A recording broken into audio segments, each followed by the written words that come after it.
Vous êtes-vous arrêté pour considérer si vous accordez réellement à votre cœur l'attention et le soin qu'il mérite? Cet organe si essentiel à la vie passe souvent inaperçu dans notre routine quotidienne, malgré son importance vitale.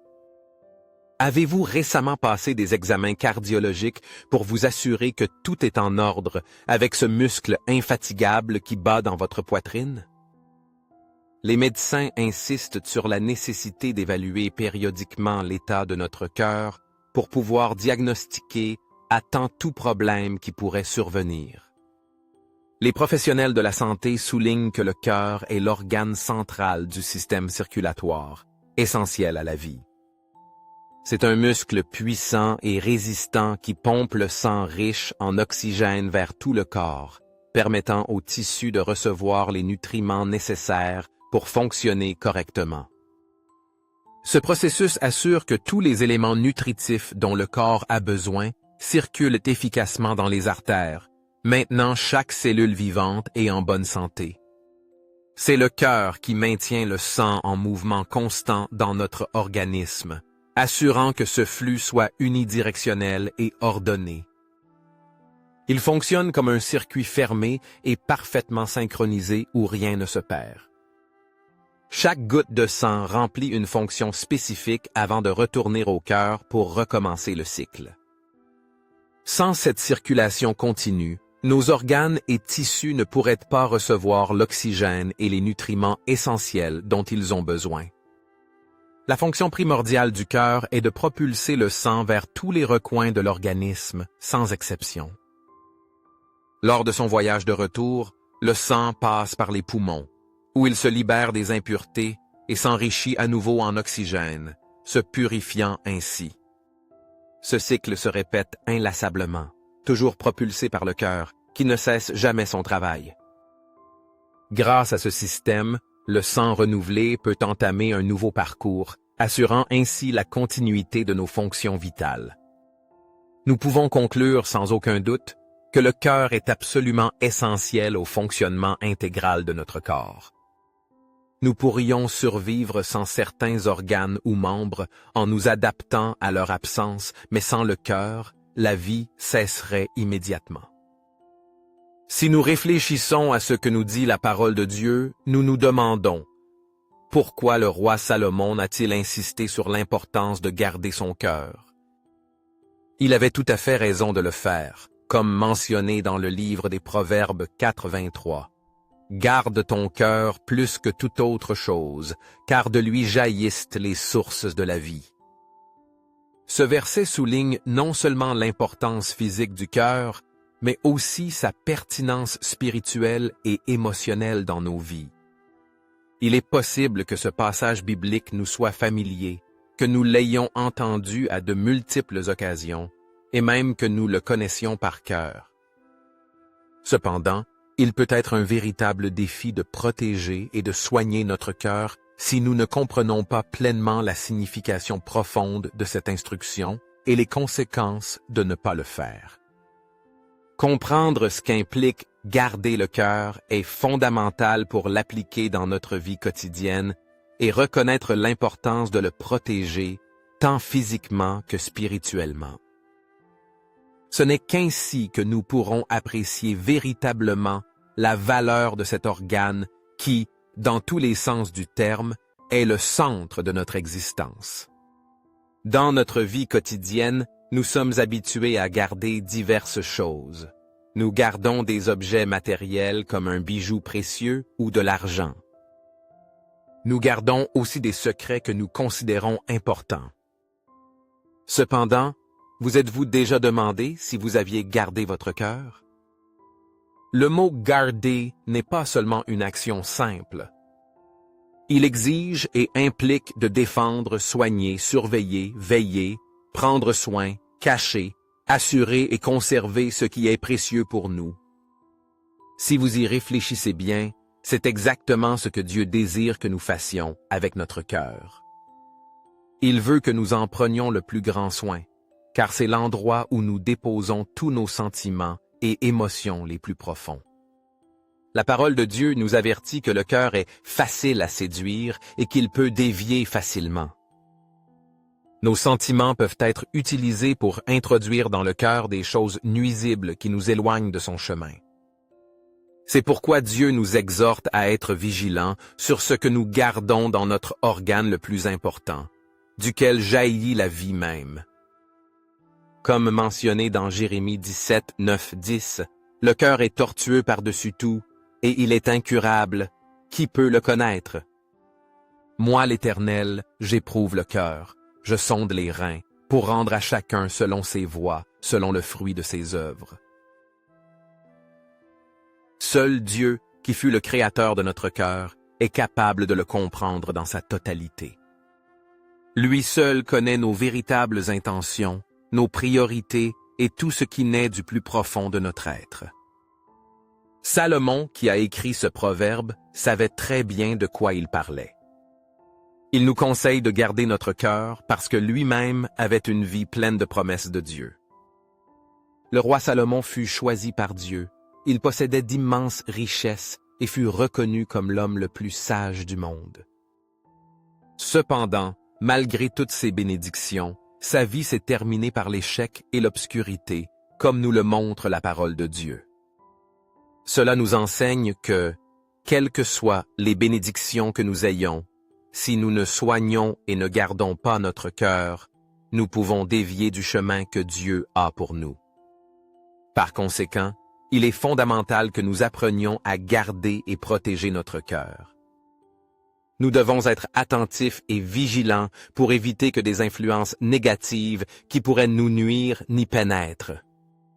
En faisant cela, nous suivrons le désir de Dieu et assurerons que notre vie s'écoule conformément à sa volonté et à son dessein. Il est important de souligner que le roi Salomon, fils du grand roi David, en vint à aimer et à s'éprendre de nombreuses femmes étrangères provenant de diverses nations qui entouraient Israël. Il ne se contenta pas seulement de prendre pour épouse la fille du pharaon d'Égypte, renforçant ainsi des alliances politiques, mais il unit également sa vie à des femmes de Moab, d'Ammon, d'Édom, de Sidon et des Hittites. Ces femmes appartenaient à des peuples qui adoraient d'autres dieux et avaient des coutumes et des pratiques différentes de celles du peuple d'Israël. Dieu le Seigneur avait donné des instructions claires et précises aux Israélites, les avertissant fermement.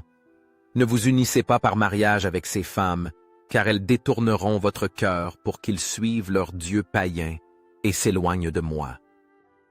Cet avertissement divin avait pour but de protéger le peuple des influences négatives qui pourraient corrompre sa foi et sa loyauté envers lui.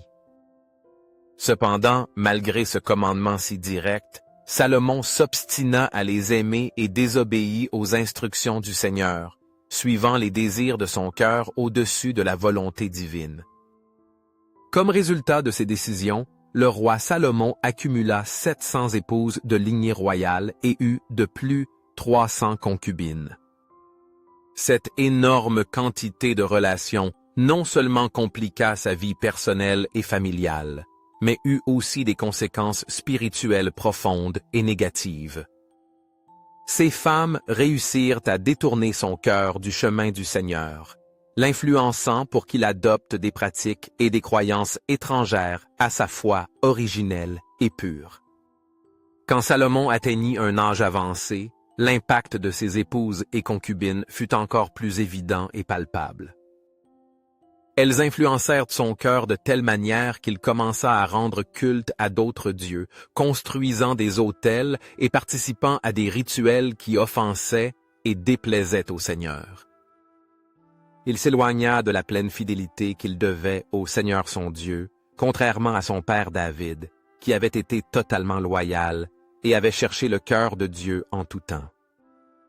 Salomon permit que sa dévotion se fragmente et s'affaiblisse, tombant dans le piège de l'idolâtrie et de l'infidélité spirituelle. Bien que Salomon ait été reconnu mondialement à son époque pour être l'homme le plus sage qui ait existé, une sagesse accordée par Dieu lui-même, cette grande intelligence ne fut pas suffisante pour protéger son cœur de la corruption et du péché. Il se laissa séduire par sa nature pécheresse et par les tentations qui l'entouraient constamment, s'éloignant du chemin droit et juste. Il oublia la loyauté et l'engagement qu'il devait au Seigneur, qu'il avait béni abondamment dans tous les aspects de sa vie.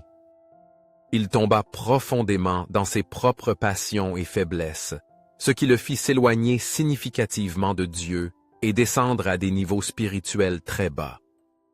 Le cœur de Salomon dévia complètement, et cette déviation eut des conséquences néfastes non seulement pour lui, mais aussi pour tout le royaume qu'il gouvernait.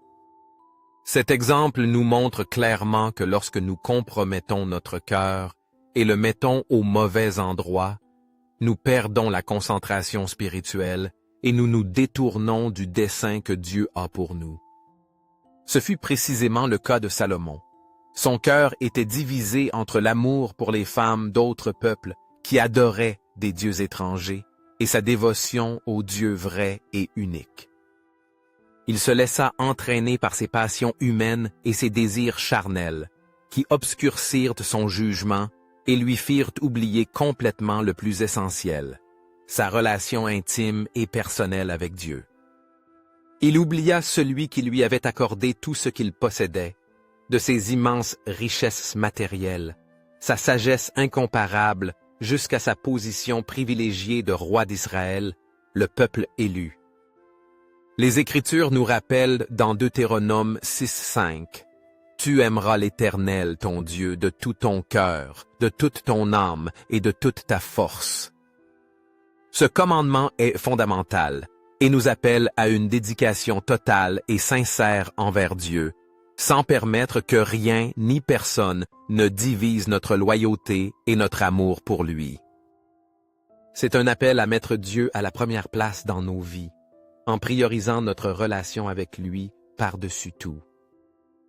Quand nous établissons une relation authentique et profonde avec Dieu, en l'aimant avec une sincérité absolue et en lui livrant tout notre être, nous parvenons à une connexion réelle qui surgit du plus intime de notre cœur.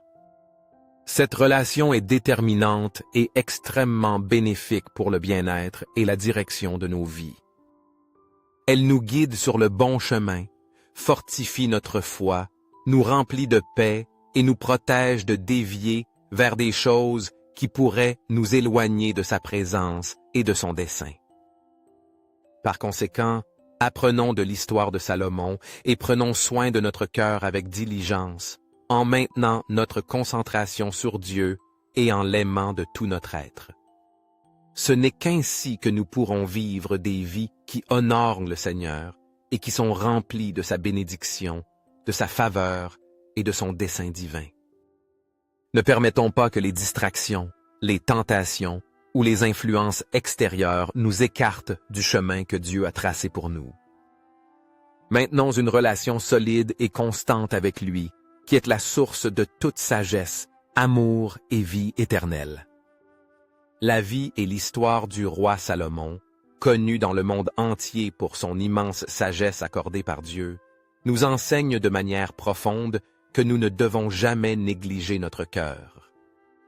Souvent, nous tombons dans l'erreur de penser que lorsque nous avons eu de grandes et significatives expériences spirituelles avec le Seigneur, ces expériences nous maintiendront en permanence éloignés du péché, des tentations, et nous assureront une fidélité inébranlable envers Dieu. Cependant, la réalité est que ce n'est pas nécessairement le cas. Salomon, malgré sa sagesse et ayant joui d'une relation étroite avec Dieu, a dévié et commis des erreurs qui l'ont éloigné du droit chemin. C'est pourquoi lui-même, étant l'homme le plus sage qui a vécu ces expériences, nous laisse une précieuse recommandation, souhaitant ardemment que nous ne passions pas par les mêmes trébuchements qu'il a affrontés. Comme nous avertit l'Écriture dans 1 Corinthiens 10:12. Ainsi donc, que celui qui croit être debout prenne garde de tomber. Pas. Cet avertissement nous invite à rester toujours vigilants et humbles, reconnaissant notre fragilité humaine et le besoin constant de dépendre de Dieu. Prions ensemble le Seigneur. Dieu aimé et miséricordieux, je reconnais devant ta présence qu'il n'est pas facile de garder et de protéger le cœur.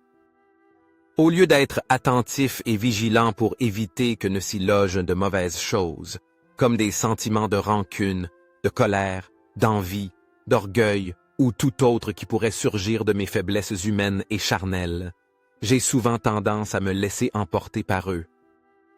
J'admets que je n'ai pas protégé ni soigné avec le zèle nécessaire cette partie si vitale et essentielle pour ma vie spirituelle et émotionnelle. Mon cœur, qui devrait être un sanctuaire pour ton amour et ta parole, a été affecté par des influences négatives que je n'ai pas su rejeter. Je te prie, Seigneur, sois toi-même celui qui prend mon cœur et le garde dans le creux de ta main puissante, pour que rien ni personne ne puisse le blesser. J'ai essayé par mes propres moyens de changer mes actions et mes attitudes, mais je me rends compte que mon cœur reste le même. Mes efforts se sont avérés insuffisants et temporaires, et ce qui se passe dans mon cœur provoque le déclin de ma vie spirituelle, affectant non seulement ma relation avec toi, mais aussi tous les aspects de mon existence. Aide-moi, ô Seigneur, à défendre de toutes mes forces mon cœur, comprenant que ma vie entière en dépend. Tout comme le cœur physique pompe le sang qui donne vie à tout le corps, et sans lui, nous ne pourrions pas vivre.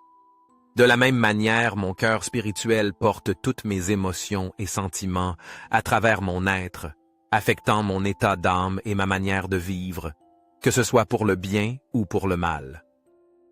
Cela influence la façon dont je me rapporte aux autres, les décisions que je prends et les paroles que je prononce. Mais, surtout, cela affecte profondément ma relation avec toi, qui est la chose la plus importante pour moi. Seigneur, je te demande humblement d'ôter de ma vie un cœur blessé et meurtri. Sors de mon être un cœur orgueilleux qui ne reconnaît pas ses erreurs. Arrache de moi un cœur plein d'amertume et de ressentiment. Élimine ce cœur endurci qui ne se laisse pas modeler par ton amour et ta grâce. Détruis en moi ce cœur manquant de pardon, qui garde des rancunes et ne sait pas libérer les offenses. Extirpe tout cœur plein de jalousie et d'envie qui m'empêche de me réjouir des bénédictions des autres. Déloge ce cœur qui nourrit de mauvaises intentions et éloigne de moi tout cœur plein d'incrédulité et de doute qui ne te fait pas pleinement confiance. Père céleste bien-aimé, je te prie comme l'a fait le roi David dans le psaume 51, 12. Ô Dieu! Crée en moi un cœur pur, renouvelle en moi un esprit bien disposé. Je désire profondément que tu m'accordes un cœur pur, libre de toute tache et contamination, et que tu renouvelles la droiture et la fermeté de mon esprit. Que mon cœur soit un reflet de ton amour, de ta bonté et de ta miséricorde, et que je puisse marcher toujours dans tes voies. Je désire que chaque jour de ma vie, je puisse cultiver l'habitude de passer plus de temps dans ta sainte et merveilleuse présence, remplissant mes pensées de ta parole vivante et transformatrice. Que mon esprit soit toujours aligné sur le tien, et que mon cœur ne dévie jamais de tes chemins. Je veux m'assurer avec zèle et dévouement de conserver tes commandements, en les gardant fermement au plus profond et secret de mon cœur. Que ta parole soit une lampe à mes pieds et une lumière sur mon sentier, me guidant à chaque pas que je fais. Seigneur, en cette nuit sereine, je te remets le contrôle total et absolu de ma vie, de mes actions, de mes pensées et de mes décisions, pour que tu accomplisses ta volonté parfaite et souveraine en moi. Je sais avec une pleine certitude que tu prendras soin de mon cœur en toute sécurité, comme s'il était un trésor de grande valeur, car de lui jaillit la source de ma vie. Je confie que tu le protégeras et le guideras sur le bon chemin, m'éloignant de tout mal. J'ai besoin de toujours garder présent à l'esprit et de prêter une attention particulière à tes recommandations et enseignements, Seigneur. Par-dessus tout, je veux garder mon cœur avec toute diligence, zèle et dévouement, car de lui jaillissent les sources de la vie. Je comprends que mon cœur est le centre de mes émotions, pensées et volontés, et que de lui dépend la direction de mon existence. Avant tout, je veillerai sur mes pensées, car elles ont le pouvoir de contrôler ma vie et de déterminer le cap que je prends. Je veux que mes pensées soient remplies de ta vérité, de ton amour et de ta sagesse, pour que ma vie reflète ta gloire. Nous avons prié au nom puissant et merveilleux de notre Seigneur Jésus-Christ, qui vit et règne pour les siècles des siècles. Amen et Amen.